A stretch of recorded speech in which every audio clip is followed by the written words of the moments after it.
Malah salam di dalam Dharma, Namo Sang Hyang Adi Budaya, Namo Buddhaya. Namo Buddhaya. Sebentar lagi kita akan bersama-sama memasuki tahun baru Imlek, di mana di saat memasuki tahun baru Imlek sudah menjadi tradisi dan kebiasaan di kalangan masyarakat Chinese khususnya, di saat mengakhiri akhir tahun dan akan mengawali tahun baru, dari keluarga-keluarga Chinese memberikan atau membuat altar leluhur yang berisi makanan-makanan yang ditujukan, yang dipersembahkan, ditujukan untuk leluhur-leluhur yang telah tiada. Penggunaan altar dengan diisi bermacam-macam makanan adalah sebagai simbol dan alat menyatakan bakti, menyatakan hormat, dan ingat orang-orang yang pernah berjasa, orang-orang yang pernah berkumpul di tengah-tengah keluarga yang telah tiada. Artinya, di samping kita mendoakan yang telah tiada semoga menempati alam bahagia, namun juga memohon doa restu agar di dalam menapak tahun baru nantinya menjadi tahun yang penuh harapan, menjadi tahun yang penuh dengan sukacita dan kegembiraan. Itu sudah menjadi kebiasaan dan tradisi di kalangan masyarakat Chinese yang masih memelihara teguh tentang kebiasaan memberikan persajian, memberikan penghormatan kepada leluhur yang telah tiada. Apa yang dilakukan menghormati tradisi leluhur inilah sesuai dengan semangat ajaran Sang Buddha. Di dalam Sigalowada Sutta disebutkan bahwa seorang anak mempunyai kewajiban untuk melakukan persembahyangan yang ditujukan kepada leluhur-leluhur yang telah tiada. Berapa lama leluhur yang telah tiada tidak menghalangi keluarga yang ditinggalkan, yang mempunyai rasa bakti yang tinggi kepada keluarga yang ditinggalkan. Di saat-saat salah satu keluarga mungkin di awal-awal ditinggal kematian oleh salah satu anggota keluarga, rasa pedih, rasa menderita pasti akan timbul.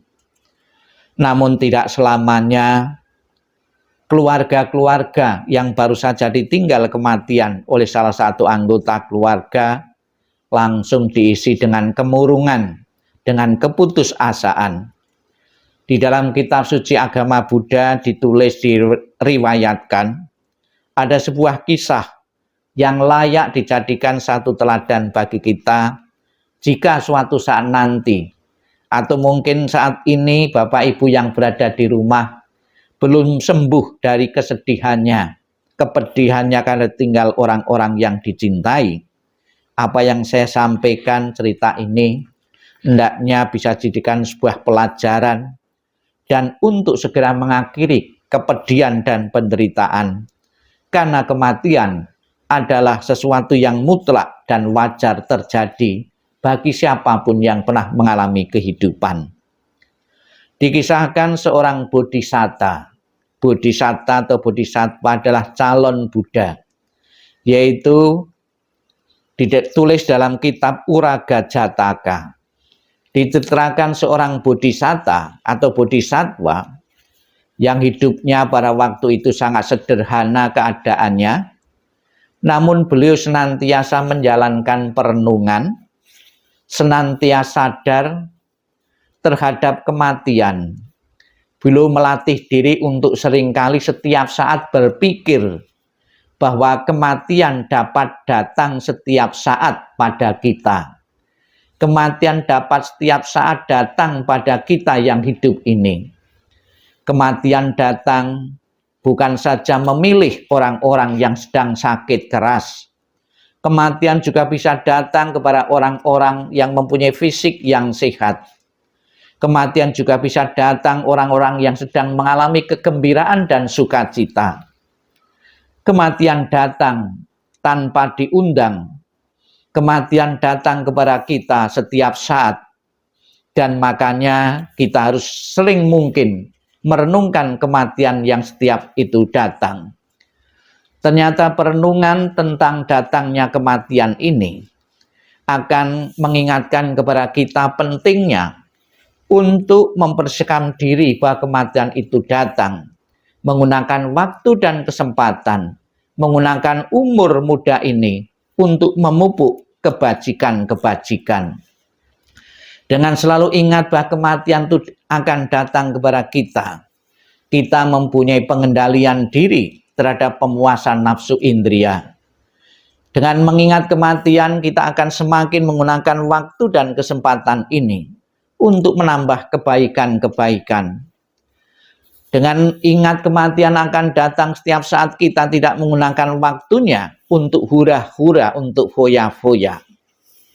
Dicontohkan oleh seorang bodhisattva yang rajin melakukan perenungan kematian. Kemudian karena rajin melakukan satu perenungan kepada kematian, pernah satu ketika keluarga dari bodhisatta atau bodhisattva ini meninggal. Maka meninggalnya anaknya diresponnya dengan penuh kebijaksanaan, tidak menimbulkan duka dan penderitaan. Diterimanya secara wajar, karena memang sudah menyadari bahwa kematian itu bisa datang setiap saat. Demikian pula Bapak Ibu sekalian yang saya hormati dimanapun Bapak Ibu berada, setidak-tidaknya 1 bulan 2 kali tanggal 1 dan tanggal 15, kita bersama-sama mengenang dan mengingat leluhur-leluhur yang telah tiada. Di samping kita mendoakan leluhur, tentunya di saat kita berdoa, kita membaca parita, juga mengingatkan kepada kita bahwa kematian itu datang. Setiap saat kita pun juga akan mengalaminya, seperti yang telah dialami oleh leluhur-leluhur yang telah tiada.